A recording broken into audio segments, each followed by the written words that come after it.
Eh bien bonjour, mon nom est Frédéric Boran et on va continuer dans cette vidéo à travailler sur le in. Dans la dernière vidéo, donc on avait fait une requête, c'est là j'en ai plus besoin.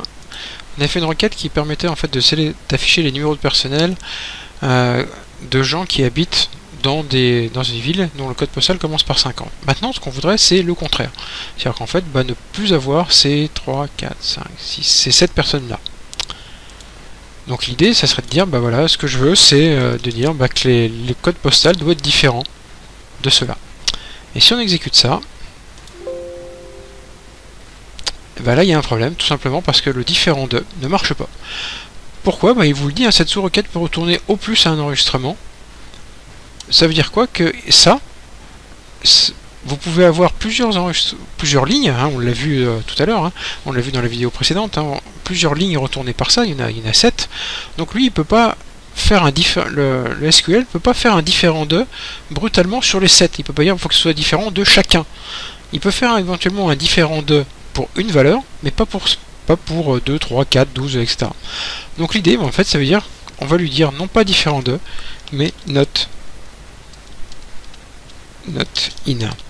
Donc on lui dit il faut que le code postal que tu vas récupérer ne soit pas dans la liste. Et là en fait ça veut dire on le force à examiner tous les éléments et à éliminer dans sa sélection les codes postaux qui appartiennent et qui sont dans cette liste là. Et donc là maintenant si on fait exécuter, vous voyez que notamment le personnel 1 qui apparaissait n'apparaît plus. On n'a plus le 30, 31, 32, on n'a plus le 34.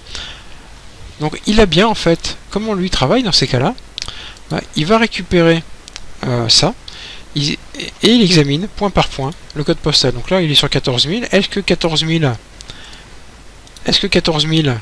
est un code postal qui est dans la liste que je viens de créer là? Bon, évidemment non. Par contre, dès qu'il voit que le code postal est dans la liste, puisqu'on lui dit de retenir ceux qui ne sont pas dans la liste, il ne le retiendra pas et il n'apparaîtra pas dans le résultat final. Alors ce note in, il est fondamental, tout simplement parce que parfois on ne peut pas faire un différent d'eux, on ne peut pas connaître en fait la valeur des éléments à supprimer, d'accord? C'est un problème ensembliste ou un problème de proba. En proba par exemple, on n'est pas forcément capable de trouver la proba de l'événement, mais on connaît la probabilité de l'événement contraire. Voilà, c'est exactement la même chose. Ou alors vous connaissez pas forcément les gens qui sont dans l'ensemble à récupérer, mais vous connaissez très bien ceux qu'il ne faut pas récupérer. Donc ceux qui vous restent, c'est ceux qu'il faut récupérer. Voilà, donc c'est plus facile sur un schéma, donc là je ne peux pas vous le faire. Mais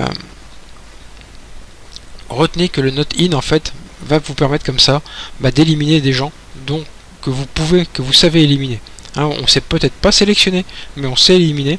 Et donc on va dans un ensemble, quand vous avez des gens à garder et à éliminer, si vous savez vous connaissez ceux qui à éliminer, ceux qui resteront, c'est ceux qui à garder.